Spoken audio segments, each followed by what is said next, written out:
और यूक्रेन के बेलोगोरोवको में हमला हुआ है। यूक्रेन के 3 सैन्य ठिकानों पर हमला, आर्टिलरी से रूसी सेना पर प्रहार।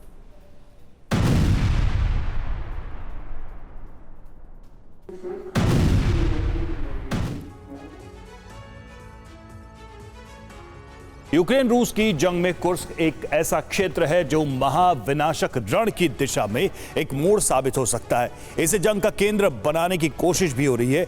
यूक्रेनी सेना का रूस के इस क्षेत्र में दाखिल होना और रूस पर भारी पड़ जाना कोई सामान्य रणनीति नहीं है, लेकिन इस रणनीति में एक खामी थी जिसका फायदा रूस ने उठा लिया और अब कुर्स्क की जंग में यूक्रेन का पासा पलट दिया है। और रूसी फोर्स की आक्रामकता इतनी ज्यादा है कि उनके जहन में यूक्रेनी फोर्स के हमले का डर भी नहीं है। अब ऐसा क्यों हो रहा है और यूक्रेनी फोर्स कुर्स्क में कैसे फंस गई है, एक रिपोर्ट के जरिए समझते हैं। UEM जयपुर एक आदर्श लक्ष्य है।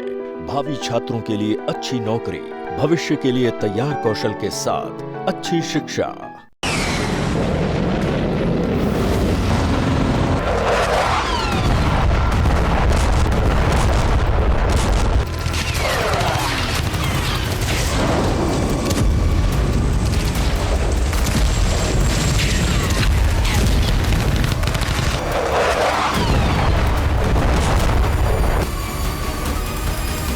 दुनिया को युद्ध की आग में जलाने वाली विनाशक जंग का ये द्वार कुर्स्क है, जो यूक्रेन के लिए सीज फायर की डील के लिए रणनीतिक वॉर जोन है, तो वहीं रूस के लिए अपने गौरवशाली टैंक युद्ध वाले इतिहास को बचाने की जंग है।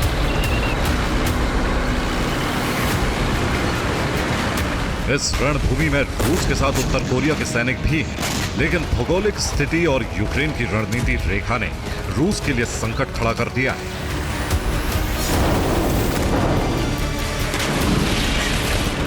यूक्रेनी सेना सूमी से सुत्जांस्की होते हुए आगे बढ़ती चली गई और कुर्स्क को कब्जे में ले ली। इसके लिए रूस की प्राथमिकता यूक्रेनी फोर्सेस क्षेत्र की आजादी बन गई।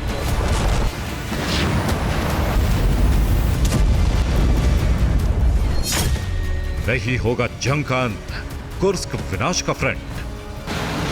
अब मान लिया गया है कि रूस यूक्रेन की जंग के प्रसार का केंद्र कुर्स्क है।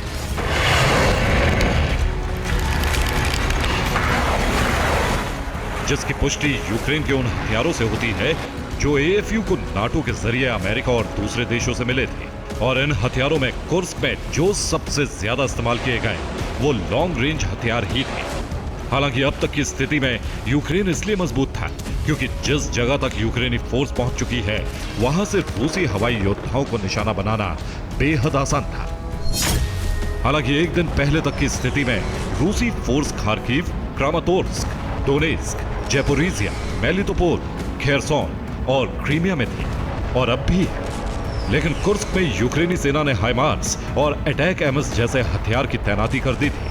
इस हाइमार्स ऑफेंस के लिए इस्तेमाल हो रहा था और अटैक एमएस जैसा डिफेंस रोस्तोव, कमेंस्की, रोसोश, बेलगोरोद और क्लिंतसी जैसे क्षेत्र को कवर कर रहा था, जिससे रूस के हवाई लड़ाकों को कार्रवाई करने में परेशानी आ रही थी। इसलिए जमीनी लड़ाई जारी थी, जिसमें रूसी फोर्स के साथ उत्तर कोरिया के सैनिक शामिल थे। लेकिन फ्रंट पर हाईटेक युद्ध लड़ने में उत्तर कोरिया के सैनिक पिछड़ गए और यूक्रेनी सैनिकों ने कुर्स्क में ही रणनीतिक बढ़त वाली पोस्ट पर कब्जा कर लिया, जिससे जमीनी जंग लड़ने वाली रूसी फोर्स पर भी संकट खड़ा हो गया।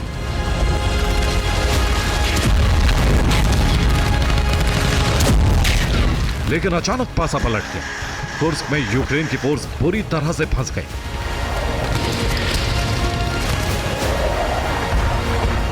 भौगोलिक रणनीति में कैसे AFU घिरी ये तो हम आपको बताएंगे, लेकिन इसके पहले कुर्स्क में बदली स्थिति का प्राथमिक कारण जान लीजिए। कुर्स्क में यूक्रेनी फोर्स की आपूर्ति लाइन ठप हो गई है। यूक्रेनी फोर्स के पास बहुत सीमित गोला बारूद बाकी है। एयर डिफेंस की मिसाइल्स भी कुर्स्क में खत्म हो चुकी है और ऑफेंसिंग लॉन्ग रेंज हथियार भी खत्म हो गए हैं।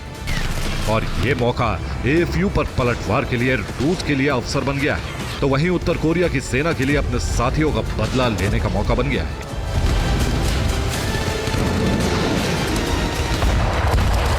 इसलिए जमीनी सीमा पर रूसी इन्फेंट्री के लिए बैकअप बनकर नॉर्थ कोरिया के सैनिकों ने यूक्रेनी फोर्स के खेमे में खलबली मचा दी और रूस के हवाई लड़ाके कुर्स्क के आसमान पर बेझिझक आक्रमण की मुद्रा में आ गए।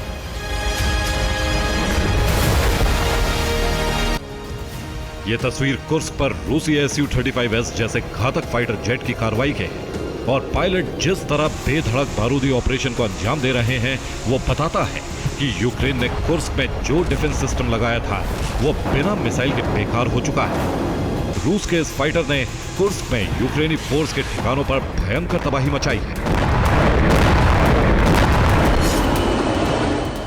ये वीडियो भी कुर्स्क का है और इस वीडियो में साफ दिख रहा है कि रूस का Su-30SM फाइटर प्लेन तबाही मचा रहा है। इस फाइटर जेट में इनबिल्ट 30 mm GSH-30 यूक्रेनी सेना को निशाना बना रही है और ये निशाने आसानी से लगाए जा रहे हैं। ना तो यूक्रेनी आर्टिलरी का डर दिख रहा है, ना ही एंटी एयरक्राफ्ट गन का भय है।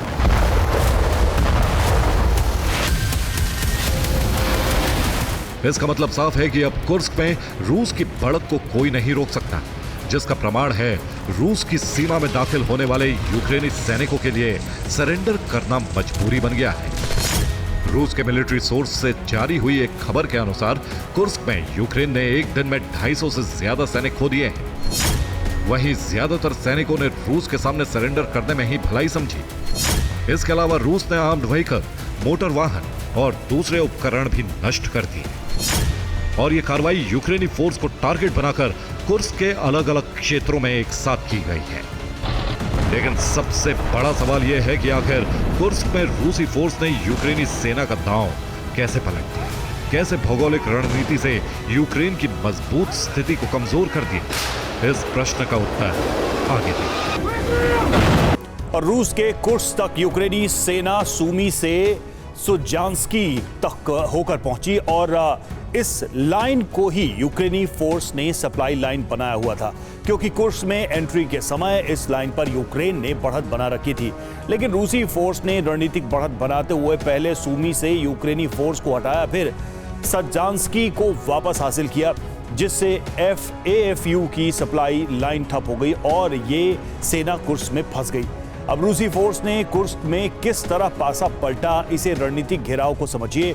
कुर्स्क में यूक्रेनी फोर्स है, लेकिन रूस ने अपने बैकअप लाइन से ही AFU का घेराव कर लिया और स्तारोदबस्की में तैनाती की और साथ ही सुजेम्स्की और खेमुतोवस्की, कोरिनिवस्की, सजांस्की, बोरिसोवस्की, बेलगोरोद और खोखोलस्की, साथ ही लेवेंस्की और सोरोकोवास्की में मोर्चा खोलकर यूक्रेनी सेना को सरेंडर करने पर मजबूर कर दिया। कुर्स्क क्षेत्र में यूक्रेन के ऑपरेशन को हैंडल करने वाली पेंटागन की 225वीं असॉल्ट बटालियन ने कुर्स्क में बदल रही स्थिति पर अलार्म दे दिया है। इस यूनिट ने एक रिपोर्ट दी है कि कुर्स्क में आर्म्ड व्हीकल्स की कमी हो गई है और रूसी फोर्स इसे अवसर की तरह ले रही है, जिन्होंने रात में ड्रोन हमले करके पूरी पड़ताल की और फिर AFU के खिलाफ जमीनी और हवाई ऑपरेशन एक साथ लॉन्च कर दिया है। इस दावे की पुष्टि करता है यूक्रेन की सीमावर्ती डोनबास रीजन में एक्टिवेट सेवेर बैटल ग्रुप, जो रूस के लिए इस समय FVP ड्रोन ऑपरेटर की भूमिका निभा रहा है और इसी ग्रुप ने कुर्स्क पर ड्रोन अटैक करके यूक्रेनी फोर्स को दहलाया है। ठीक ऐसे ही क्रीमिया से पैराट्रूपर्स भी कुर्स्क में जमीनी सीमा से एंटर हुए और उन्होंने यूक्रेनी फोर्स के कब्जे वाले सीमावर्ती क्षेत्र को आजाद करा दिया। इस कार्रवाई में AFU के कई सैनिक मारे गए और कई सैनिकों ने सरेंडर कर दिया।